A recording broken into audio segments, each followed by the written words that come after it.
So today I wanted to discuss an interesting topic, interesting to me, but I think it's also interesting to share with others. It's the idea that the world might be against you. It sounds on the surface level as an idea that is just flat out wrong and very egocentric and very pretentious. But I think to sort of counter argue that, there's a lot of creative ways of explaining why such an idea is not so much untrue as maybe just unexplained, and maybe we live in a context today which sort of puts a bad light on such ideas. And the context we live in is the individualistic society, the individualistic global society, where on one hand we have never been more connected and interconnected, and on the other hand we have never been more distant from each other, at least in the political West. And the idea of the world being against you, I think it's presented very nicely in the first animated Shrek film, in which he discusses the idea with Donkey, of all people, and not even a human being. But he discusses the idea of being an outcast, and Donkey sort of questions his position, and Shrek says that it's the world that seems to have an issue with him and not vice versa.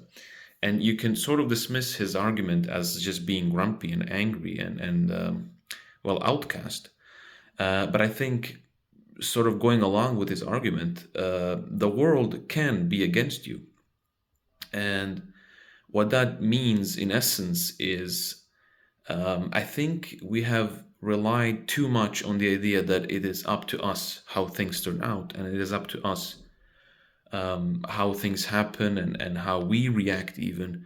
I think we often dismiss that the world and even our experience in it is a interconnected reality. Many times things happen that correlate to other things and relate to other things, which in turn end up being our reaction. But maybe it wasn't our authentic reaction. It was prompted. So that all is to say that sometimes the surroundings are against us, and it is not up to us to solve something. If you happen to feel like the world is against you, you don't necessarily need to negate those feelings and just assume that you're being pretentious. I think at least a part of it, but maybe even the whole thing, it's a healthy tendency warning you about the society that is increasingly putting the blame on the individual. And what that does in the long term, it makes us a society of people who constantly blame ourselves for the reality we live in, when in fact it wasn't us who caused much of the turmoil and much of the troubles that we unfortunately are a witness to. And so, when you live in a hyper individualistic society, you tend to put the blame on yourself, and you tend to try and find the way that you can coexist with the reality that is being pressed onto you. But the problem is, you will, and we will, and maybe we even have reached a point where you can no longer do that. It is no longer a viable option unless you're able to turn off the sensible part of yourself, which is noticing things.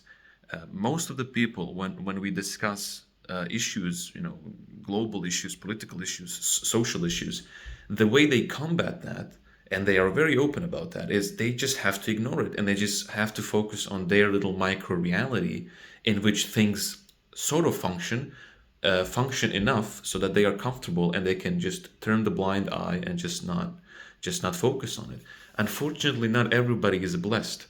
Some people are not blessed because they're more sensitive than others, so they just can't ignore trouble and trouble happening to others.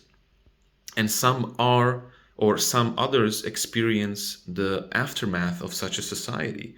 Those who are unfortunate, those who are less fortunate than others, they can't not focus on the fact that everything is just upside down, that things are being turned against them, that the reason they are oppressed economically, socially, in whichever way, is because of the way things are structured, and it has nothing to do with them, or very little to do with them. But how do you then not become deterministic? That is the question. And I think Therein lies the sort of solution of trying to focus on yourself and seeing what you can do so that reality becomes bearable, and so that you can express most of your pain through art and through conversation rather than anything drastic. But again, therein lies the question of what do we do with the world that increasingly seems to be against people who like to think, who like to ponder, and who have a thing to say. So to end the video on a positive note, and also because my light is slowly going down because that's another thing I can't control because it's gonna be nighttime soon, and also I hope you can hear my neighbor just hammering it on his CNC machine, because I happen to live next to two people who make their living by chiseling tombs. So that's a reality I can do very little about at the moment because of the societal structure around me. But having said that, the way I want to end this, as to not leave an overly sort of pro-deterministic um, opinion piece or video or vibe, I want to say that, first of all, to confirm what I said about art and using art and using expression as a way to combat much of the turmoil inside of us.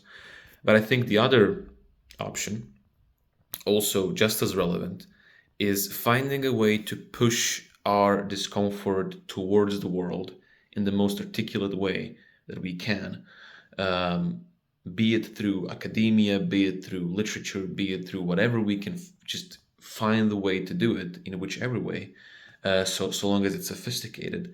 But I think there needs to be a pushback. If we are uncomfortable, and we are, I think the least and the most we can do is say it, express it, try to articulate it to its finest point, and simply, as much as it is possible, resist doing what is bringing us so much discomfort, and what is ultimately making the reality of the world being against us, instead of playing along with us and supporting us. So yeah, I'm kind of impressed that I find a lot of wisdom in animated films. It's not that I dismiss them, but it's sometimes easy to dismiss them. There's also a lot of nonsense being portrayed on the big screen. But I think when a film is good, such as Shrek and other animated films, I think it is really good, and there's a lot of universality in it, which I appreciate a lot. And I hope I was articulate, and I hope that this made a positive impact on whoever is listening to this.